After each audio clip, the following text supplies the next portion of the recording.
Heydər Əliyev Fondunun vitse-prezidenti, Aidiya İctimai Birliyinin təsisçisi və rəhbəri Leyla Əliyeva və Alyona Əliyeva Dost İnklüziv İnkişaf və Yaradıcılıq Mərkəzini ziyarət ediblər.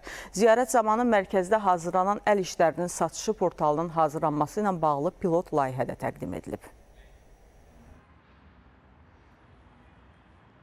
Ziyarət zamanı Dost İnklüziv İnkişaf və Yaradıcılıq Mərkəzinin fəaliyyətinə dair məlumatlar Leyla Əliyeva və Alyona Əliyevaya təqdim edildi. Bildirildi ki, birinci vitse-prezident Mehriban Əliyevanın təşəbbüsü ilə yaradılan müəssisədə əlilliyi olan şəxslər, şəhid ailələrinin üzvləri, valideyn himayəsindən məhrum uşaqlar və digər həssas əhali qrupuna aid şəxslərin yaradıcı potensialı inkişaf etdirilir.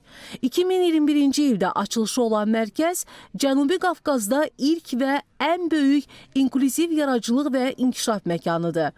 Burada təsviri incəsənət, dulusçuluq, musiqi, dərzilik, xalçaçılıq və digər peşələr üzrə təlimlər təşkil edilir. Daha sonra Leyla Əliyeva və Alyona Əliyeva mərkəzdə həssas qruplara aid benefisiarların hazırladıkları əl işlərindən ibarət sərgi ilə tanış oldular. Hazırda mərkəz və filiallarda 280-dən çox benefisiarın xidmətlərindən yararlandığı diqqətə çatdırıldı.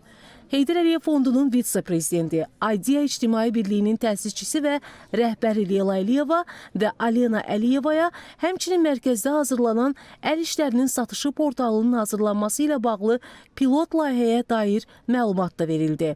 Portal vasitəsilə həssas qruplara aid şəxslərin yaradıcılıq nümunələrinin daha geniş auditoriyaya təqdim ediləcəyi, bu layihənin həmin şəxslərin rifahına dəstək məqsədi daşıdığı bildirildi. Proqram çərçivəsində 31 dekabr Dünya Azərbaycanlıların Həmrəylik günü və Yeni il bayramına həsr olunan konsert proqramı nümayiş etdirildi. Mərkəzin təlimçi və benefisiarları musiqi nömrəsi ilə çıxış etdilər. Xalq artisti Zülfiyə Xanbabayeva və Natiq Şirinov da həssas qruplardan olan istedadlarla eyni səhnəni bölüşdülər. Leyla Əliyeva və Alyona Əliyeva mərkəzin təlimçi və benefisiarları ilə səmimi söhbət edib və onlarla xatirə şəkilləri çəkdirdilər. Vüsalə Məmmədzadə, Rüstəm Abdullayev, ASTV Xəbər.